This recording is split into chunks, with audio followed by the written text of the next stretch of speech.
Dime una cosa. ¿Cuántas veces has mirado a alguien a los ojos y sentido que había algo más allá de lo que esa persona te estaba diciendo? Algo que no podías nombrar pero que percibías con una claridad casi incómoda, una tensión en su voz, una pausa demasiado larga, una sonrisa que llegaba un segundo tarde. Y en ese momento, sin que nadie te lo hubiera enseñado, supiste que había algo que esa persona no estaba mostrando. Eso que sentiste no fue intuición mágica. Fue algo mucho más profundo, mucho más antiguo. Fue tu psique reconociendo los patrones del inconsciente ajeno. Porque de alguna manera los conoce desde dentro. Porque los lleva también. Hoy quiero hablarte de algo que Carl Jung exploró durante décadas, algo que él consideraba una de las herramientas más poderosas que un ser humano puede desarrollar. La capacidad de leer no la superficie de una persona, sino su mundo interior. No sus palabras, sino lo que hay detrás de ellas. No su comportamiento visible, sino las fuerzas invisibles que lo generan. Y lo fascinante es que Jung no lo llamaba un talento especial, lo llamaba una consecuencia natural del autoconocimiento.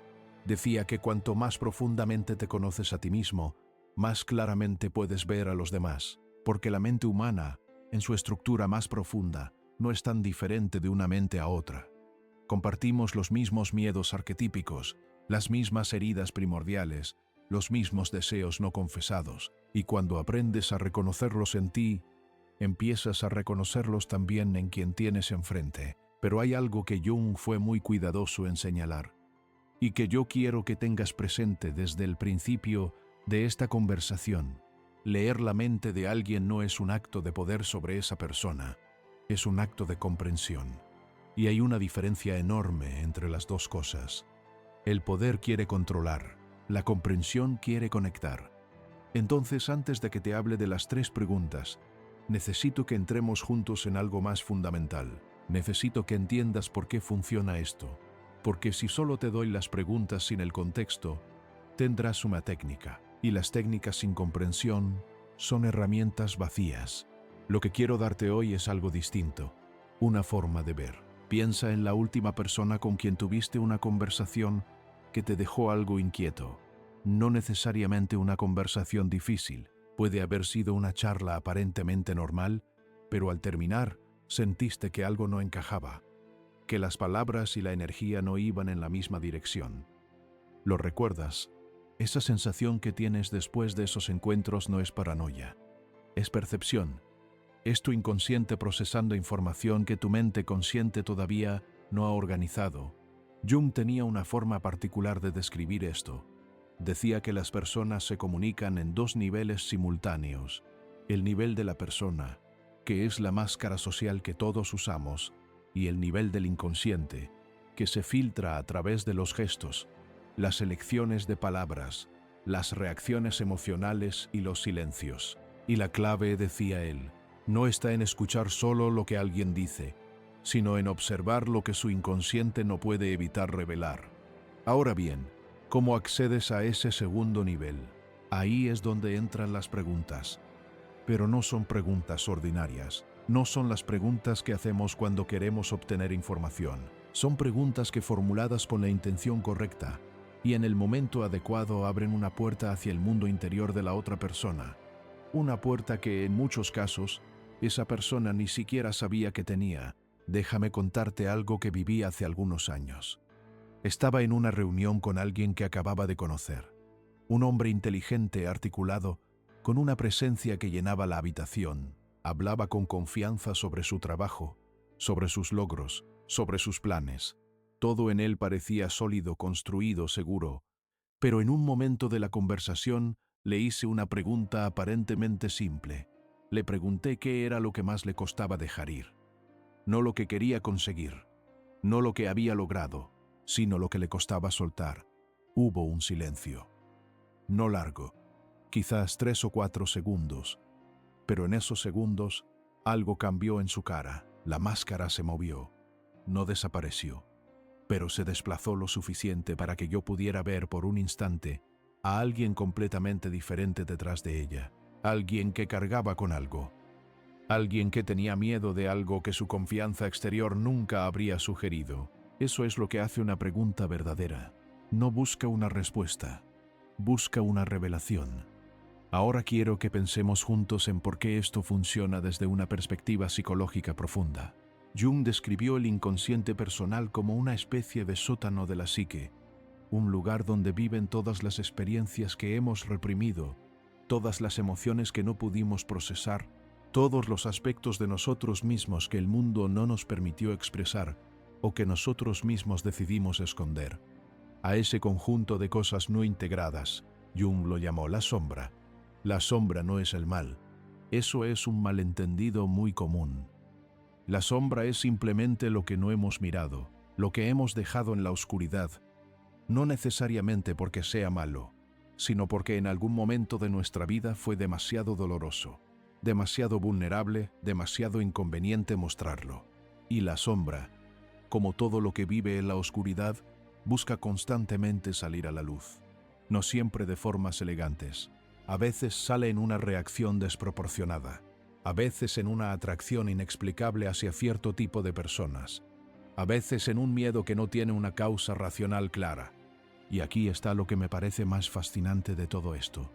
Cuando alguien te hace una pregunta que toca su sombra, su cuerpo lo sabe antes de que su mente consciente pueda intervenir. Hay una fracción de segundo en que la respuesta verdadera emerge antes de que el filtro social tenga tiempo de actuar.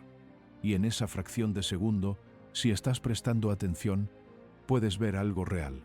Pero hay algo que necesito decirte antes de continuar, algo que considero fundamental para hacer estas preguntas de manera genuina.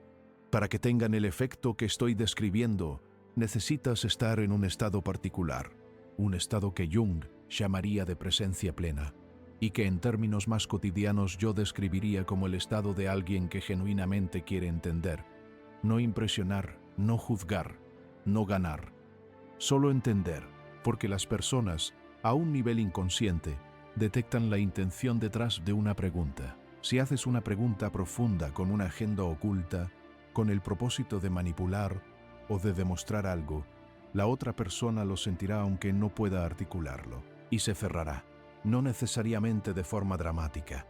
Simplemente dará una respuesta superficial, cambiará el tema sutilmente, o responderá con otra pregunta. La psique tiene mecanismos de defensa muy sofisticados, y uno de ellos es precisamente la capacidad de detectar cuando alguien no está siendo genuino. Así que la primera condición para que estas preguntas funcionen eres tú, tu estado interior, tu disposición a escuchar, sin juzgar, tu voluntad de estar presente con lo que sea que emerja. Con eso dicho, hablemos de la primera pregunta. La primera pregunta es esta: ¿qué es lo que más te ha costado en la vida? Sé que a primera vista puede parecer simple, incluso obvia, pero quiero que te detengas un momento y pienses en lo que esa pregunta realmente está pidiendo. No está preguntando por los logros, no está preguntando por los fracasos en términos externos. Está preguntando por el costo interior, por lo que ha pesado más, por lo que ha dejado una marca. Y aquí está la razón por la que esta pregunta es tan poderosa desde una perspectiva junguiana. Lo que más le ha costado a una persona en la vida generalmente está directamente conectado con su herida primordial, con las experiencias o el conjunto de experiencias que más profundamente configuraron su psique. Y esa herida, a su vez, determina en gran medida sus patrones de comportamiento, sus miedos, sus necesidades emocionales y la forma en que se relaciona con los demás. Cuando alguien responde a esta pregunta, presta atención a tres cosas. Primero, ¿a qué eligen mencionar? Porque hay personas que hablarán de pérdidas externas, de fracasos profesionales, de circunstancias difíciles. Y hay personas que, si se sienten seguras, irán directamente a algo interno, algo que tiene que ver con cómo se sintieron en algún momento de su vida. Esa diferencia ya te dice algo sobre qué tan conectada está esa persona con su mundo emocional. Segundo, presta atención a cómo lo dicen. ¿Hay emoción en la voz? ¿Hay distancia? ¿Hablan de ello como algo que ya profesaron o como algo que todavía está vivo en ellos? La forma en que alguien habla de su dolor es tan reveladora como el dolor mismo. Y tercero, presta atención a lo que no dicen, a las cosas que rozan pero no terminan de tocar, a las frases que empiezan y se desvían, a los temas que aparecen brevemente y luego desaparecen. Esos son los bordes de la sombra. Esos son los lugares donde vive lo que no ha sido integrado. Recuerdo haber tenido una conversación con una mujer, una persona brillante, exitosa, con una vida que desde afuera parecía completamente construida. Le hice esta pregunta y ella respondió inmediatamente: lo que más me ha costado es aprender a pedir ayuda. Pausa, y luego añadió, casi en voz baja: siempre sentí que si lo hacía, demostraba que no era suficiente. En esa frase estaba todo, no solo su mayor dificultad, sino la creencia central que había organizado gran parte de su vida. La creencia de que necesitar a los demás era una señal de debilidad. Y esa creencia, como pude entender después de más conversación, venía de una infancia en la que ser vulnerable había tenido consecuencias dolorosas, donde mostrar necesidad había resultado en rechazo o en indiferencia, y entonces su psique, con la inteligencia que tiene toda psique, había aprendido a protegerla construyendo una fortaleza de autosuficiencia. Eso es lo que revela la primera pregunta cuando se hace con genuina atención. No solo una historia, una arquitectura interior. Ahora bien, hay algo que quiero señalar aquí, algo que me parece crucial. Cuando alguien te responde a esta pregunta con honestidad, estás recibiendo algo sagrado, porque lo que más le ha costado a una persona es también lo que más la ha formado. Es el lugar donde su humanidad es más visible, más real, más tocable. Y ese lugar merece ser tratado con un cuidado extraordinario. Jung hablaba de la importancia de lo que él llamaba la función trascendente, la capacidad de sostener la tensión entre opuestos sin colapsar hacia ninguno de los dos lados. En el contexto de escuchar a alguien, esto significa ser capaz de recibir su dolor sin minimizarlo y sin ahogarte en él, estar completamente presente sin perderte. Eso es lo que hace que alguien se sienta verdaderamente escuchado. Y cuando alguien se siente verdaderamente escuchado, algo en ellos se abre de una manera que ninguna técnica puede forzar. Pasemos ahora a la segunda pregunta. Y esta, en mi experiencia, es la que más frecuentemente produce ese momento de silencio que te mencioné antes. La pregunta es: ¿qué parte de ti sientes que los demás no ven o no entienden? Tómate un momento con esta pregunta. Piénsala para ti mismo antes de pensar en hacérsela a alguien más. ¿Qué parte de ti sientes que los demás no ven? ¿Hay algo en ti que llevas en silencio? ¿Algún aspecto de tu personalidad, de tus capacidades, de tus vulnerabilidades, que sientes que permanece invisible para las personas que te rodean? Casi con certeza, la respuesta es sí. Y eso no es una falla tuya. Es una condición casi universal de la experiencia humana. Todos llevamos partes de nosotros mismos que no hemos encontrado el espacio seguro para mostrar. Partes que aprendimos a esconder porque el mundo, en algún momento, nos indicó que no eran bienvenidas. O partes que simplemente no hemos tenido la oportunidad de expresar. Desde la perspectiva junguiana, esta pregunta apunta directamente a la relación entre la persona y el self. La persona, como te mencioné antes, es la máscara social. El self es la totalidad del ser, incluyendo todo lo que la persona oculta. Y la brecha entre los dos, esa distancia entre quien mostramos ser y quienes realmente somos, es una de las fuentes más profundas de sufrimiento psicológico. Cuando le haces esta pregunta a alguien y esa persona se toma el tiempo de responderla honestamente, lo que te está mostrando es esa brecha.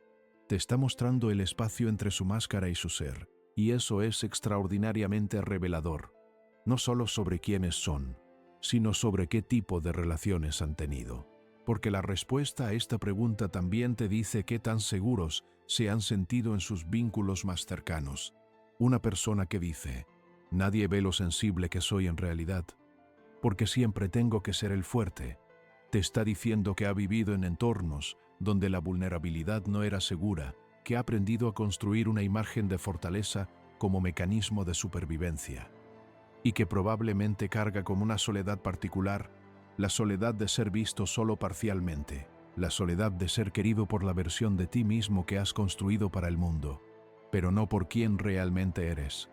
Una persona que dice: nadie entiende que en realidad soy mucho más ambiciosa de lo que muestro, porque me da miedo parecer arrogante, te está diciendo algo completamente diferente. Te está diciendo que ha internalizado un mensaje sobre lo que está permitido desear, sobre quién tiene derecho a ocupar espacio, a brillar, a querer más. Y eso también es una herida más silenciosa quizás, pero no menos real. Lo que me fascina de esta pregunta es que activa lo que Jung llamaba el anhelo de individuación, el deseo profundo, a veces inconsciente, de ser visto y aceptado en la totalidad de lo que uno es, no solo en las partes presentables, no solo en los aspectos que generan aprobación, sino en la complejidad completa del ser humano que uno es. Y cuando alguien siente que una pregunta está apuntando genuinamente hacia esa totalidad, algo en ellos responde. Algo que quizás no había tenido oportunidad de responder en mucho tiempo. He visto esto ocurrir de maneras muy concretas. Recuerdo una conversación con un hombre que tenía fama de ser muy racional, muy analítico, alguien a quien sus colegas describían como una máquina de pensar. Le hice esta pregunta y después de un momento me dijo algo que no esperaba. Nadie sabe que soy profundamente espiritual, que hay una parte de mí que cree en cosas que no puedo demostrar y que nunca diría en una reunión de trabajo, porque nadie lo tomaría en serio. Esa respuesta me pareció hermosa precisamente porque era tan diferente de la imagen que proyectaba. Y lo que me dijo a continuación fue aún más revelador. Dijo que a veces sentía que vivía una doble vida, que había una versión de él que el mundo conocía y otra que solo él conocía, y que esa separación, con el tiempo, se había vuelto agotadora. Eso es lo que hace la segunda pregunta. Ilumina la brecha entre la máscara y el ser. Y al iluminarla, no solo te da información sobre la persona, le da a esa persona la oportunidad de ver esa brecha ella misma, quizás con una claridad que no había tenido antes. Y eso en sí mismo puede ser el comienzo de algo. Antes de llegar a la tercera pregunta, quiero detenerme en algo que me parece esencial para entender por qué estas preguntas funcionan más allá de la técnica. Y tiene que ver con un concepto que Jung desarrolló hacia el final de su vida, un concepto que él consideraba central para entender la naturaleza del encuentro humano real. Jung hablaba de lo que llamaba la conjunción, la unión, no en el sentido romántico, aunque el amor era parte de ello, sino en el sentido de lo que ocurre cuando dos psiques se encuentran de verdad, cuando no es solo una máscara hablando con otra máscara, sino cuando hay un contacto genuino entre los mundos interiores de dos personas. Y decía que esos momentos de encuentro real son transformadores para ambas partes, que nadie puede estar en contacto genuino con el mundo interior de otro sin que eso lo cambie también a él. Esto es algo que he experimentado muchas veces en conversaciones que empezaron de manera ordinaria y se convirtieron en algo completamente diferente. Conversaciones en las que, en algún punto, ambas personas dejaron de representar sus roles y empezaron a hablar desde un lugar más verdadero. Y en esas conversaciones, algo ocurre que es difícil de describir con precisión. Una especie de reconocimiento mutuo, una sensación de que el otro te ve y de que tú lo ves. Y esa sensación, aunque a veces dure solo unos minutos, deja una huella. Las preguntas que te estoy compartiendo hoy son, en su esencia, invitaciones a ese tipo de encuentro. No son herramientas para extraer información, son portales hacia la conexión real. Y con eso en mente llegamos a la tercera pregunta, la que en mi experiencia es la más profunda de las tres, la que más frecuentemente produce un cambio visible en la persona que la recibe. La pregunta es, si pudieras cambiar una sola cosa sobre cómo te relacionas con los demás, ¿qué sería? Detente aquí, y de nuevo, antes de pensar en hacérsela a alguien, piénsala para ti. Si pudieras cambiar una sola cosa sobre cómo te relacionas con los demás, ¿qué sería? ¿Qué emerge? Cuando te haces esa pregunta, hay algo que aparece inmediatamente, casi antes de que termines de formularla, o hay un silencio, una especie de exploración interior antes de que algo tome forma. Esta pregunta es poderosa por varias razones. Primero, porque une el mundo interior con el mundo relacional. No pregunta solo sobre cómo eres, sino sobre cómo eres con los demás. Y esa distinción es fundamental, porque muchas de nuestras heridas más profundas no son heridas que vivimos en soledad. Son heridas que ocurrieron en relación, en el vínculo con nuestros padres, con nuestras parejas, con nuestros amigos, con las personas que más amamos, y por lo tanto, es también en relación donde más claramente se manifiestan. Segundo, porque la pregunta implica un deseo de cambio. No pregunta si quieres cambiar, Asume que hay algo que quisieras que fuera diferente. Y esa asunción, curiosamente, no genera resistencia. Al contrario, genera alivio, porque le dice a la persona que no tiene que fingir que todo está bien, que puede reconocer que hay algo que quisiera hacer de manera diferente sin que eso sea una confesión de fracaso. Y tercero, porque la respuesta a esta pregunta revela el patrón relacional central de esa persona. El patrón que se repite, el que aparece en sus relaciones de pareja, en sus amistades, en su relación con su familia, el patrón que, si fuera la raíz, llevaría directamente a la herida primordial que la primera pregunta comenzó a iluminar. Desde la perspectiva junguiana, esto conecta con lo que Jung llamaba el complejo, no en el sentido coloquial de la palabra, sino en su sentido técnico, un conjunto de ideas, emociones y recuerdos organizados alrededor de un núcleo emocional cargado. Un complejo funciona como una especie de programa que se activa en ciertas situaciones relacionales y que, cuando se activa, toma el control de la conducta de una manera que la persona a menudo no puede explicar racionalmente. Por ejemplo, hay personas que tienen lo que podríamos llamar un complejo de abandono, un núcleo de experiencias tempranas de pérdida o de no ser elegido, que cuando se activa en una relación adulta, produce reacciones de ansiedad, de apego excesivo, de celos, de necesidad de constante reafirmación. La persona que vive esto generalmente sabe que su reacción es desproporcionada. Sabe que la situación actual no justifica la intensidad de lo que siente, pero no puede evitarlo, porque el complejo no responde a la lógica, responde a la resonancia emocional.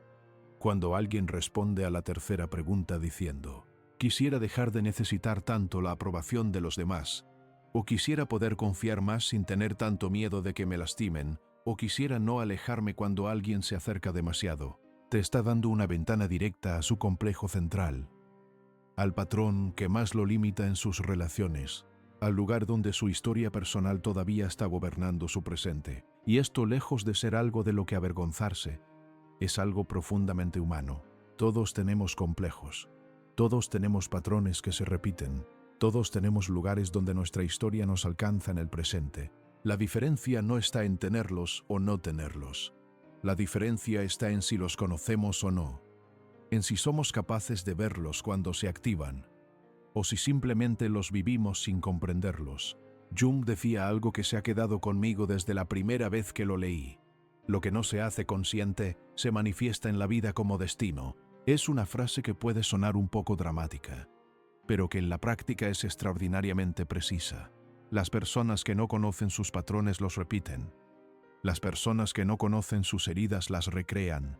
Las personas que no han mirado su sombra se topan con ella proyectada en los demás, en sus parejas, en sus enemigos, en las personas que más las irritan o que más las fascinan. Y esa es, en el fondo, la razón más profunda por la que estas tres preguntas tienen el poder que tienen. No es que revelen secretos, es que iluminan patrones. Y los patrones, una vez iluminados, ya no pueden operar con la misma invisibilidad. Algo cambia cuando los ves, aunque no los cambies de inmediato, aunque sigas repitiendo el patrón por un tiempo más. El hecho de verlo ya introduce una grieta en el automatismo, y por esa grieta, con el tiempo, entra la posibilidad del cambio. Quiero ahora explorar algo que me parece que hace falta decir con claridad, porque es una de las cosas que más se malentiende cuando se habla de leer la mente de alguien, y es esto. Lo que estas preguntas revelan no es una verdad fija sobre la persona. Es una verdad de este momento, una fotografía del estado actual de su psique, no un diagnóstico permanente, no una etiqueta, no una conclusión definitiva sobre quiénes son. Las personas cambian, las psiques evolucionan. Lo que alguien te dice hoy sobre lo que más le ha costado puede ser completamente diferente de lo que te hubiera dicho hace 5 años, y diferente también de lo que te diría dentro de 5 años más, porque el proceso de individuación, ese viaje hacia la totalidad que Jung describía como el propósito más profundo de la vida psíquica, es un proceso continuo. No tiene un punto de llegada, es un movimiento constante hacia una comprensión más completa de uno mismo. Y esto tiene una implicación importante para cómo usas lo que estas preguntas revelan. La información que recibes no es para construir una imagen fija de la otra persona, es para entender dónde está en este momento de su viaje, para encontrarte con ella ahí, para relacionarte con la realidad de su mundo interior, en lugar de con la proyección que tu propia psique podría construir en ausencia de información real. Porque aquí está otra cosa fascinante que Jung observó. Cuando no conocemos a alguien en profundidad, tendemos a llenar los espacios vacíos con proyecciones, con partes de nuestra propia psique que proyectamos sobre la pantalla en blanco del otro. Y eso significa que gran parte de lo que creemos saber sobre las personas que nos rodean no es en realidad sobre ellas, es sobre nosotros, es el reflejo de nuestros propios contenidos inconscientes. Esto explica muchas cosas que de otro modo serían difíciles de entender. Explica por qué nos enamoramos tan intensamente de personas que en realidad conocemos muy poco. Porque en el espacio vacío de lo que no conocemos, proyectamos nuestro ánima o nuestro ánimus, esas figuras interiores que representan la contraparte femenina o masculina de nuestra psique. Y entonces no nos enamoramos de la persona real. Nos enamoramos de la imagen que hemos construido sobre ella. Y cuando la persona real empieza a emerger, con sus complejidades, sus contradicciones, sus heridas, a veces la decepción es brutal. Esto también explica por qué ciertas personas nos irritan de manera desproporcionada. ¿Por qué hay alguien en tu vida, quizás alguien que apenas conoces, cuya sola presencia te genera una incomodidad que no puedes justificar racionalmente? Jung diría que esa persona está tocando tu sombra, que lo que te irrita de ella es algo que también existe en ti, pero que no has podido o no has querido reconocer. Y la irritación es la resistencia de tu ego a ese reconocimiento. Hay una práctica que Jung recomendaba, una práctica que yo he encontrado extraordinariamente útil tanto para el autoconocimiento como para la comprensión de los demás. Consiste en tomar a las personas que más te irritan o más te fascinan y preguntarte, ¿qué parte de mí está viendo en ellos? ¿Qué cualidad, qué miedo, qué deseo, qué aspecto de mí mismo estoy proyectando en esta persona? No es una práctica cómoda. A veces lo que emerge es sorprendente, incluso perturbador, pero siempre es revelador. Y cada vez que recuperas una proyección, cada vez que reconoces en ti algo que creías ver solo en el otro, recuperas un pedazo de energía psíquica que antes estaba atrapado en esa proyección. Y esa energía, liberada, puede ser usada para tu propio crecimiento. Pero volvamos a las 3 preguntas y a lo que hacen en el contexto de una relación real. Porque hay algo que quiero explorar contigo, algo que tiene que ver con el efecto de estas preguntas, no solo en quien las recibe, sino en la relación misma. Cuando haces estas preguntas con genuina atención, cuando escuchas las respuestas con presencia plena y sin juicio, algo ocurre en el espacio entre tú y la otra persona. Algo que es difícil de nombrar pero que todos hemos sentido alguna vez. Una especie de calor, una sensación de que el aire entre los dos se vuelve más denso, más significativo, como si de repente hubiera más espacio para ser real. Eso es lo que Jung llamaría el establecimiento de un campo psíquico compartido, un espacio donde ambas psiques están en contacto genuino, y en ese espacio, cosas que normalmente permanecerían ocultas empiezan a moverse. Cosas que normalmente no se dirían empiezan a decirse, no porque alguien haya decidido ser vulnerable, sino porque el espacio lo permite. Porque algo en el campo entre las dos personas lo hace seguro. Y aquí está la paradoja más hermosa de todo esto. El acto de hacer estas preguntas con genuina atención no solo te da información sobre la otra persona, te transforma a ti también. Porque para hacer estas preguntas de verdad, para escuchar las respuestas de verdad, tienes que estar dispuesto a ser movido. Tienes que estar dispuesto a que lo que el otro te dice te toque, te resuene, te haga pensar en tu propia vida y tus propios patrones.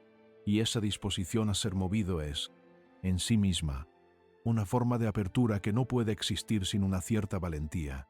Hay personas que tienen mucho miedo de este tipo de conversaciones, no porque no quieran conectar, sino porque saben, a un nivel inconsciente, que si realmente escuchan, si realmente se permiten ser tocados por lo que el otro lleva, algo en ellos también tendrá que moverse, y mover lo que está fijo, aunque sea doloroso, aunque sea incómodo, es siempre un poco aterrador.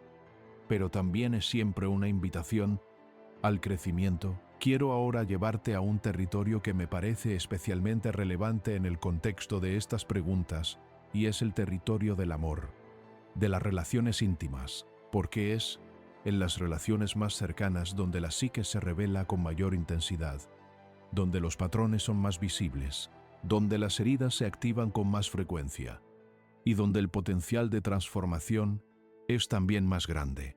Jung tenía una visión del amor que era muy diferente de la visión romántica convencional.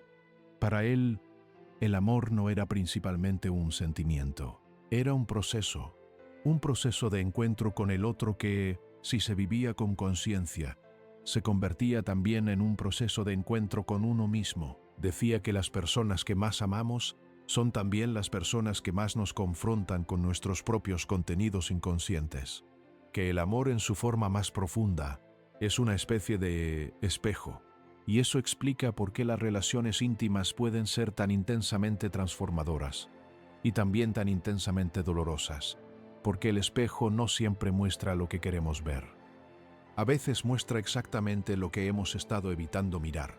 Cuando una pareja entra en conflicto, lo que generalmente está ocurriendo debajo de la superficie del conflicto específico es una activación de complejos. Uno o ambos miembros de la pareja están siendo tocados en su herida primordial y desde ese lugar de herida reaccionan, no a la situación real, sino a la situación tal como la percibe su herida. Y la otra persona, al no entender esto, reacciona a su vez desde su propio lugar de herida. Y así se crea ese ciclo que todos conocemos, ese ciclo de conflicto que se repite con variaciones, pero que siempre tiene el mismo sabor emocional. Imagina lo que cambiaría si, en lugar de reaccionar desde ese lugar, pudieras hacer una pausa y hacerle a tu pareja o a ti mismo una de estas preguntas, no como una técnica de desescalada, sino como un genuino intento de entender qué está ocurriendo debajo de la superficie. ¿Qué es lo que más te ha costado en esto? ¿Qué parte de ti sientes que no estoy viendo? Si pudieras cambiar algo sobre cómo nos relacionamos, ¿qué sería? No te digo que sea fácil. En medio de un conflicto emocional, la capacidad de hacer preguntas genuinas en lugar de defensas o ataques requiere un nivel de regulación emocional que no siempre tenemos disponible. Pero cuando es posible, cuando hay suficiente espacio interior para hacerlo, el efecto puede ser transformador, porque esas preguntas, en ese contexto, le dicen a la otra persona algo que quizás más que nada necesita escuchar, que estás más interesado en entenderla que en tener razón. Y eso, en el contexto de una relación íntima, es un acto de amor profundo, mucho más profundo que muchos de los gestos que solemos asociar con el amor. Ahora quiero hablarte de algo que me parece que está en el corazón de todo lo que hemos explorado hasta ahora, algo que tiene que ver con la autenticidad, con lo que Jung llamaba la fidelidad a uno mismo. Una de las cosas que más me ha impresionado en mi exploración de la psicología junguiana es esta observación. Las personas que más magnéticamente atraen a los demás, las personas que tienen esa presencia que se siente antes de que digan una sola palabra, casi invariablemente comparten una característica.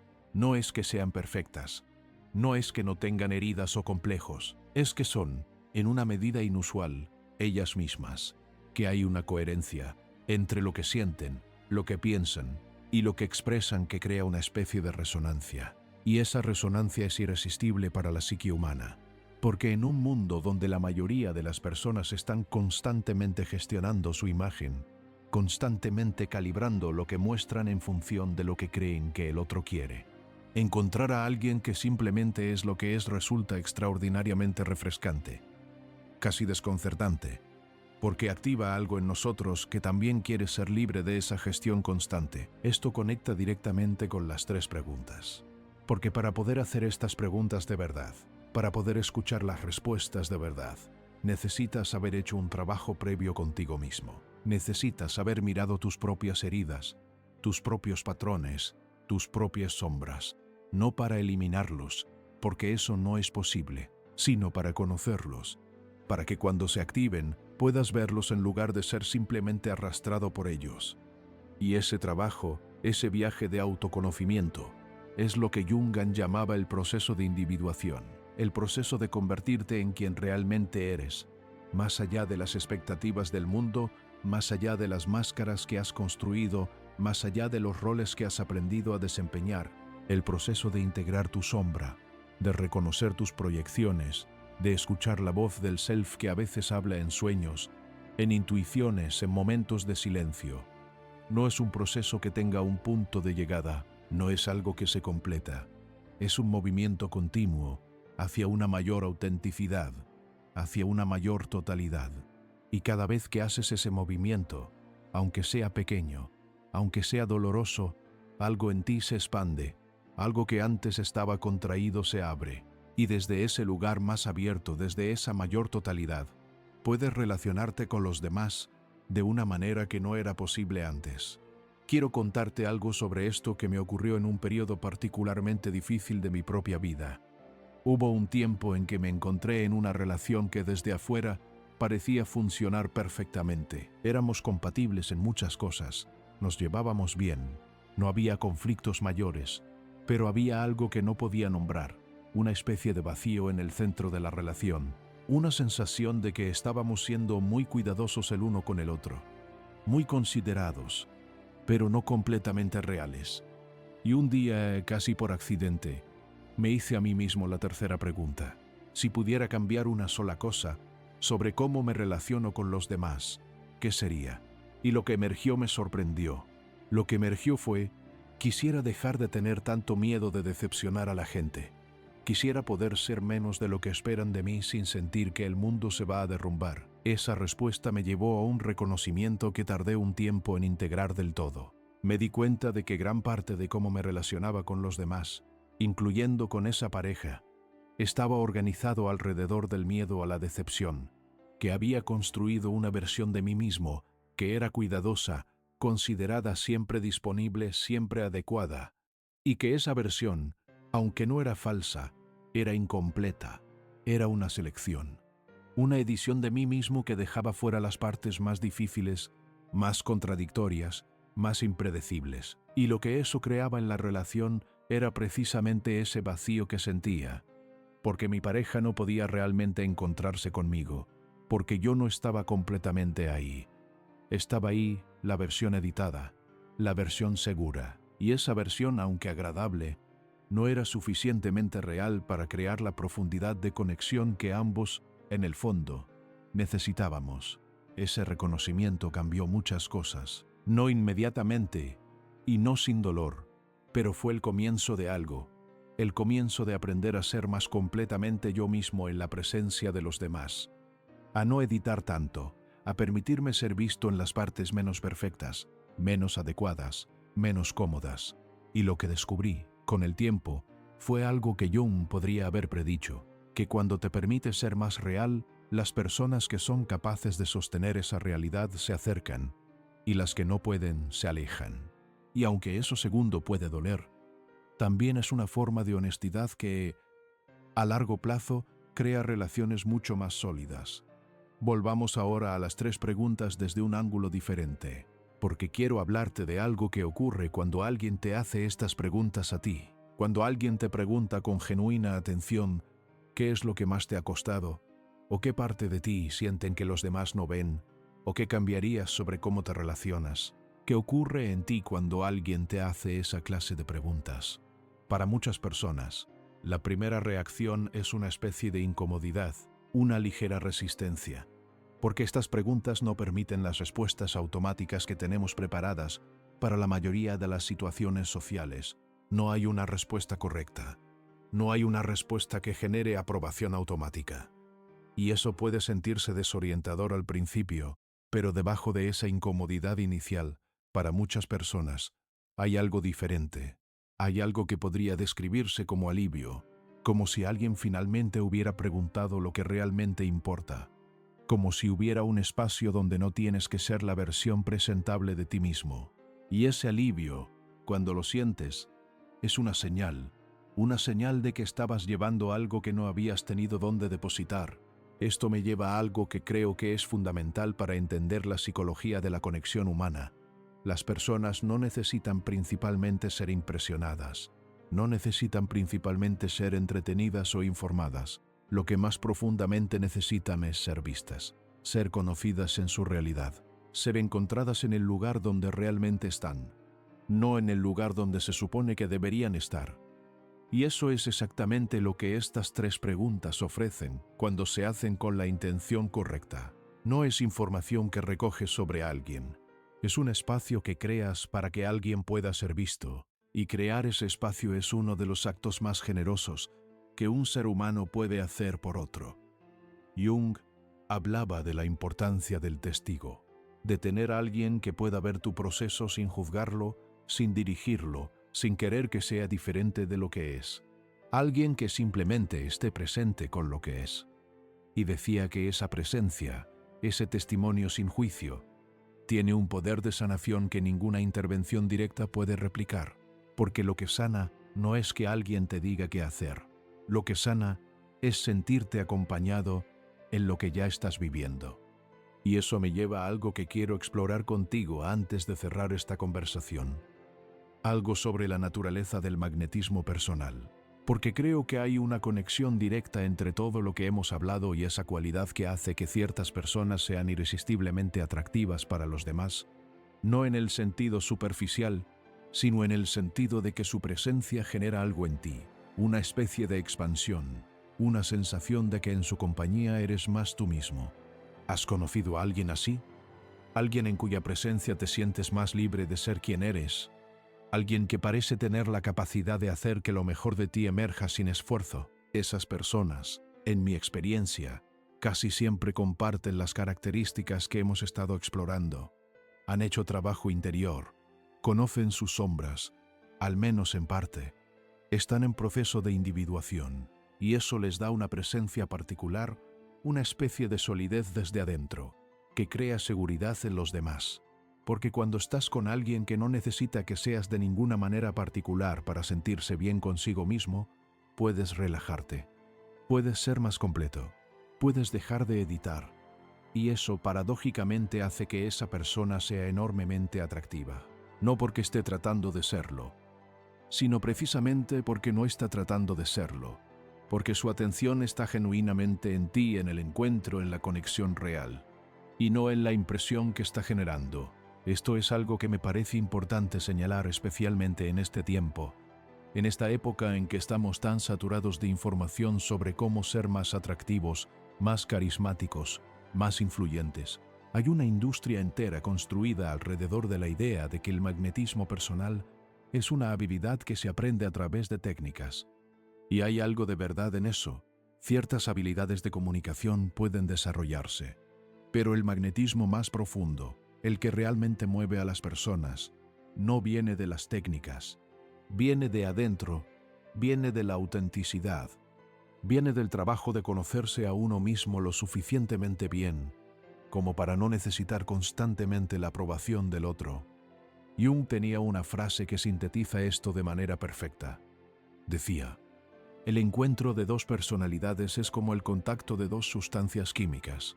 Si hay alguna reacción, ambas se transforman, y lo que hace que ese encuentro sea posible, lo que permite esa reacción, es que ambas sustancias sean lo que realmente son, no lo que pretenden ser, no la versión editada, la sustancia real.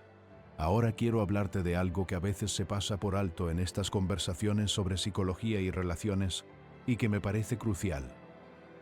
Es la cuestión del tiempo, del ritmo, de cuándo y cómo estas preguntas pueden hacerse. Porque hay algo que necesito decirte con claridad. Estas preguntas no funcionan en cualquier contexto. No funcionan si se hacen demasiado pronto en una relación, antes de que haya suficiente confianza establecida. No funcionan si se hacen de manera abrupta, sin el calor relacional que las precede. Y no funcionan si se hacen de manera mecánica, como si estuvieras siguiendo un protocolo. Lo que hace que funcionen es el contexto, el estado interior desde el que se hacen, la calidad de la presencia que las acompaña. Y ese contexto no se puede fabricar. Tiene que emerger naturalmente de un encuentro genuino. Hay una metáfora que me gusta mucho para pensar en esto. Imagina que estás tratando de observar un pájaro en su hábitat natural.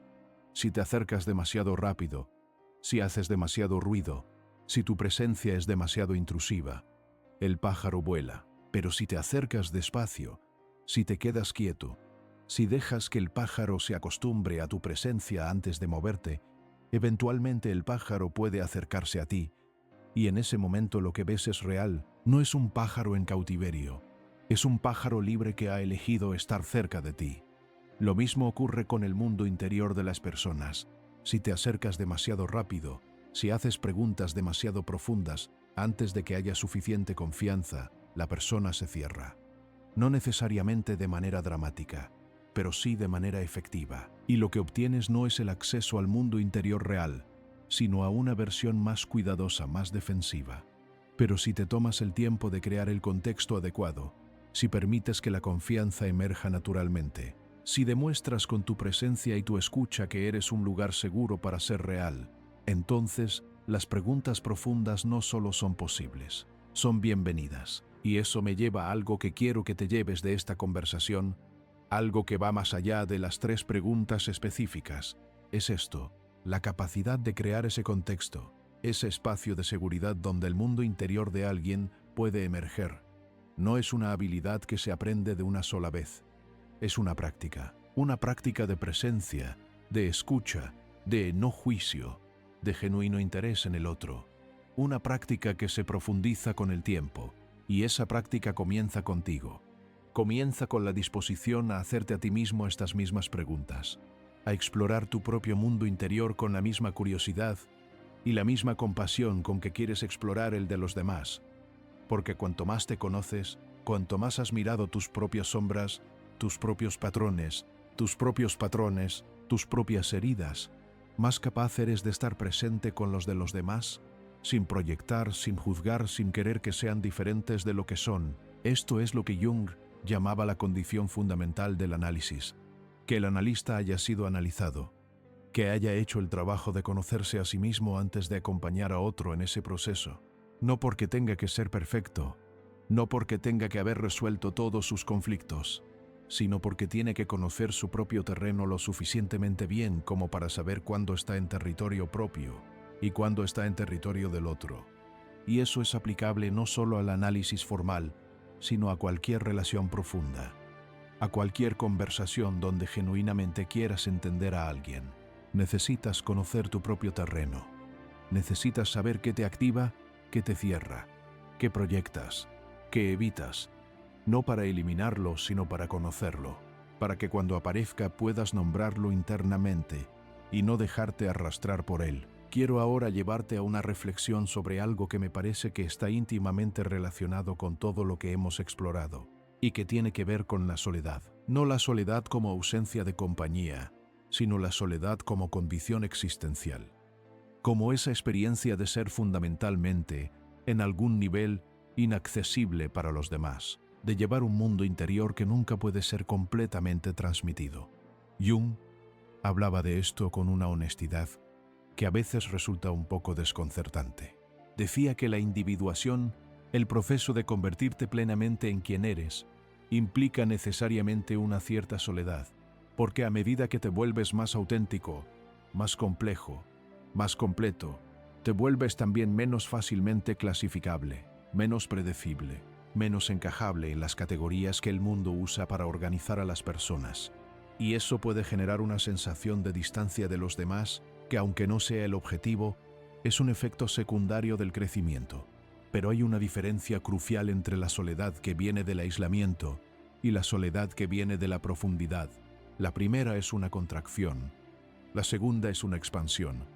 La primera viene del miedo a ser visto, la segunda viene de haber sido visto y de saber que hay partes de ti que solo tú puedes conocer completamente. Y las 3 preguntas que hemos explorado hoy son, en cierto sentido, un intento de cruzar ese abismo, de crear un puente entre 2 soledades, de decirle al otro, sé que llevas un mundo que yo no puedo conocer completamente, pero quiero conocerlo lo mejor que pueda. Quiero acercarme, quiero entender, y eso, ese gesto de querer acercarse, de querer entender, es quizás la forma más pura de amor que existe. No el amor que posee, no el amor que necesita, no el amor que condiciona, sino el amor que simplemente quiere ver, que quiere estar presente con lo que el otro es, en su totalidad, en su belleza y en su dolor. Jung decía que el amor verdadero no es ciego, es al contrario, es el que ve con mayor claridad, que ve las sombras del otro y las acepta, que ve las heridas del otro y no huye. que ve la complejidad del otro y no intenta simplificarla para hacerla más manejable. Y que esa capacidad de ver con claridad y amar de todas formas, no a pesar de lo que se ve, sino incluyendo lo que se ve, es la forma más alta de conexión humana que existe. Permíteme ahora hacer algo un poco diferente. Quiero invitarte a que te hagas tú mismo las 3 preguntas, no para respondérmelas a mí, no para responderlas en voz alta, sino para sentarlas en tu interior y dejar que lo que emerja sin prisa, sin presión. La primera, ¿qué es lo que más te ha costado en la vida? No lo que más te ha fallado externamente, sino lo que más ha pesado por dentro. Lo que ha dejado una marca que todavía puedes sentir, lo que cuando aparece en tus pensamientos, todavía tiene un peso específico. Quédate con eso un momento. No lo analices todavía, solo siéntelo. La segunda, ¿qué parte de ti sientes que los demás no ven o no entienden? Hay algo en ti que llevas en silencio. Algo que quisieras que alguien pudiera ver pero que no has encontrado el espacio seguro para mostrar. ¿Qué es eso? Y la tercera, si pudieras cambiar una sola cosa sobre cómo te relacionas con los demás, ¿qué sería? No lo que cambiarías en los demás, sino en ti, en cómo tú llegas a los encuentros, en cómo tú te relacionas. ¿Qué sería diferente? Estas 3 respuestas, si las miras con honestidad y con compasión, te darán un mapa. No un mapa completo, porque ningún mapa puede serlo, pero sí un mapa de los territorios más importantes de tu psique en este momento. ¿De dónde está tu herida primordial? ¿De dónde está la brecha entre tu máscara y tu ser? ¿Y de dónde está el patrón relacional que más te limita? Y ese mapa, si lo usas no para juzgarte sino para conocerte, puede ser el punto de partida de algo, de un movimiento hacia mayor autenticidad, de una relación más honesta contigo mismo, de la posibilidad de encontrarte con los demás desde un lugar más real. Jung decía que el camino hacia la luz pasa por la oscuridad, que no podemos integrar lo que no hemos mirado, y que mirar la oscuridad, aunque asusta, aunque duele, es siempre el primer paso hacia algo más luminoso, hacia una mayor libertad interior, hacia una mayor capacidad de amar y de ser amado. Y eso me lleva a algo que quiero decirte antes de cerrar esta conversación. Algo que siento que es importante que escuches. El hecho de que estés aquí, el hecho de que hayas llegado hasta este punto de esta conversación, ya dice algo sobre ti. Dice que hay en ti un impulso hacia la comprensión, un deseo de entender no solo a los demás, sino también a ti mismo, un interés en las cosas que están debajo de la superficie. Y ese impulso, ese deseo, esa curiosidad, es exactamente lo que Jung llamaba el llamado de la individuación, la voz del self que quiere ser conocido. No todo el mundo escucha esa voz, muchas personas la silencian con el ruido de la vida cotidiana, con la ocupación constante, con el entretenimiento perpetuo, porque escucharla implica también estar dispuesto a lo que puede revelar, y eso requiere una valentía particular, la valentía de no saber, la valentía de la incertidumbre, la valentía de estar en proceso sin saber exactamente hacia dónde lleva.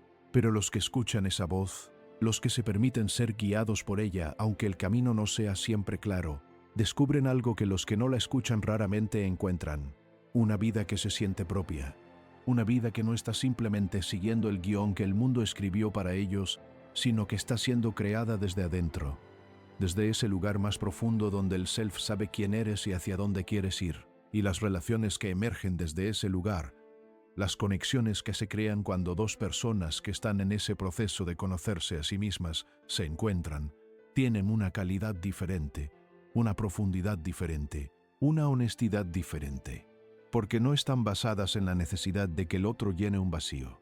Están basadas en el deseo genuino de encontrarse, de crecer juntos, de ser testigos el uno del otro en ese proceso continuo de convertirse en quienes realmente son. Eso es lo que Jung llamaba el amor consciente, no el amor que te salva, no el amor que te completa, sino el amor que te acompaña mientras te completas a ti mismo. El amor que sostiene la tensión de tu crecimiento sin querer que te quedes donde estás. El amor que celebra cuando te expandes, aunque esa expansión a veces cambie las formas de la relación. Y para ese tipo de amor, para esa calidad de conexión, las 3 preguntas que hemos explorado hoy son, en cierto sentido, una preparación, una forma de entrenarse en la presencia, en la escucha, en el genuino interés por el mundo interior del otro. Una forma de practicar el arte de ver a las personas, no como los roles que desempeñan, sino como los seres complejos, heridos, hermosos y en proceso que realmente son. Quiero cerrar con algo que me parece que resume todo lo que hemos explorado, aunque sé que una conversación como esta no se cierra realmente. Se continúa en ti, en las preguntas que te llevas, en los reconocimientos que emergen más tarde. Quizás mientras caminas, quizás mientras intentas dormir, quizás en el momento menos esperado. Hay una imagen que Jung usaba para describir el proceso de individuación que siempre me ha parecido profundamente hermosa. Hablaba de la psique como un diamante que existe en su totalidad desde el principio, con todas sus facetas, con toda su potencia, pero que necesita ser tallado para que su luz pueda brillar completamente. Y el tallado es doloroso. El tallado implica pérdidas, implica cortes, implica la eliminación de lo que no es esencial para revelar lo que sí lo es. Y las experiencias más difíciles de la vida, las heridas, las pérdidas, los fracasos, las relaciones que terminaron, los sueños que no se cumplieron, son parte de ese tallado. No son errores del destino, son parte del proceso de revelación, de la emergencia de quien realmente eres debajo de todo lo que no eres. Y las 3 preguntas que hemos explorado hoy son, en ese contexto, instrumentos de luz, formas de iluminar las facetas que todavía están en la sombra, formas de ver, tanto en ti mismo como en los demás, lo que todavía no ha sido completamente revelado. ¿Qué es lo que más te ha costado? ¿Qué parte de ti nadie ve? ¿Qué cambiarías sobre cómo te relacionas? 3 preguntas, 3 ventanas hacia el interior, 3 invitaciones a la conexión real. Úsalas con cuidado. Úsalas con intención, úsalas desde un lugar de genuino deseo de entender, no de controlar. Y lo que descubrirás, tanto sobre los demás como sobre ti mismo, te sorprenderá. Porque la mente humana, en su profundidad, es siempre más rica, más compleja, más hermosa de lo que cualquier superficie puede sugerir. Y aprender a verla, a leerla, no como un texto que se descifra, sino como un paisaje que se habita, es uno de los viajes más extraordinarios que un ser humano puede emprender. Jung lo sabía, y pasó toda su vida invitando a las personas a ese viaje, no prometiendo que sería fácil, no prometiendo que llevaría a un lugar de comodidad permanente, sino prometiendo algo más valioso, que llevaría a un lugar de mayor autenticidad, de mayor plenitud, de mayor capacidad de estar verdaderamente vivo en la propia vida. Y eso al final es lo que todos buscamos, ¿verdad? No la perfección, no la ausencia de dolor, sino la sensación de estar completamente presentes en nuestra propia existencia, de habitar nuestra vida desde adentro, no de observarla desde afuera, de relacionarnos con los demás desde un lugar de genuina apertura, no de miedo gestionado. Ese es el regalo del autoconocimiento. Ese es el regalo de las preguntas verdaderas. Ese es el regalo de aprender a ver, con compasión y con claridad, la mente humana en toda su profundidad. Y ese viaje, el tuyo, el mío, el de todos los que se atreven a hacerse las preguntas difíciles, continúa. Siempre continúa, porque la psique no tiene fondo, porque siempre hay más que conocer, más que integrar, más que iluminar. Y esa profundidad, lejos de ser aterradora, es una de las cosas más extraordinarias de ser humano. Así que te pregunto, como cierre de esta conversación y como apertura de lo que viene después, ¿qué es lo que más te ha costado? ¿Qué parte de ti está esperando ser vista? ¿Qué cambiarías, si pudieras, en cómo te acercas a los demás? No tienes que responderme a mí, pero sí te invito a que te respondas a ti mismo, con honestidad, con compasión, con la paciencia de quien sabe que el autoconocimiento no es un destino sino un camino, y en ese camino, en ese viaje hacia la mayor autenticidad, hacia la mayor plenitud, hacia la mayor capacidad de conectar con los demás desde un lugar verdadero, te acompaño. Desde estas palabras, desde esta conversación, desde el espacio que hemos creado juntos en este tiempo. Gracias por estar aquí, gracias por escuchar. Y sobre todo, gracias por atreverte a hacer las preguntas que importan.